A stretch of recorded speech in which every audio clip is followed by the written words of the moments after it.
Écoutez, notre réunion, nous nous réunissons ce soir avec l'ensemble de ses soutiens pour discuter de la situation. D'abord pour se réjouir à la fois du nombre de votants aux primaires, très important, et évidemment du nombre de votants qui sont portés sur le nom d'Arnaud Montebourg, pour discuter de la situation, et à partir de là, il s'exprimera naturellement sur ses positions. Ce qui est important pour lui et pour nous, c'est le message qui a été transmis par les électeurs lors du scrutin d'hier, qui est un message sur le fond à partir d'un certain nombre de propositions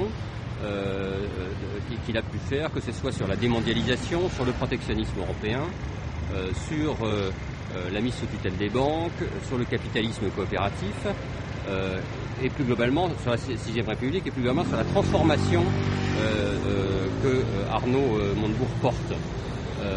Les électeurs, notre analyse, c'est que les électeurs ont voulu faire passer ces messages à l'ensemble des candidats. Et donc il est évidemment tout à fait essentiel pour nous de voir dans quelle mesure les deux candidats qui restent en lice aujourd'hui reprendront ces thèmes, les préciseront, donneront leur analyse sur ces sujets, donneront leurs propositions. Et ça, nous allons examiner dans les 2 jours qui viennent la façon dont les candidats vont réagir par rapport à ces propositions. Donc là, ce soir, il ne ferait aucune consigne de vote. Ce soir, l'objet est une discussion sur le fond, sur l'analyse que nous faisons du scrutin et sur les perspectives. Mais en effet, ce soir, il ne devrait pas y avoir de consigne de vote à l'issue de cette réunion.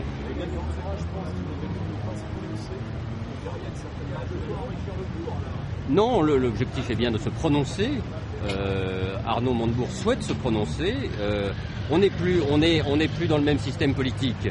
On est un système politique où les consignes de vote n'existent pas. Les électeurs sont libres, ils font ce qu'ils veulent. Par contre, on est dans un système politique où, en effet, le rôle des responsables politiques, c'est de dire ce qu'ils pensent et de dire pour qui ils vont voter. Donc Arnaud, sur ces bases-là, prendra le moment venu sa décision et sur la base de cette délibération collective. Voilà. Et s'il ne donne pas de consigne de vote, qu'est-ce qu'il va expliquer ce soir ? Il va expliquer quelque chose de très important. Il va expliquer à quel point le message des électeurs qui se sont portés sur son nom est un message important et un message de fond, de renouvellement, et qu'il souhaite évidemment que ces propositions soient au cœur des propositions des 2 candidats qui subsistent et du débat de mercredi soir.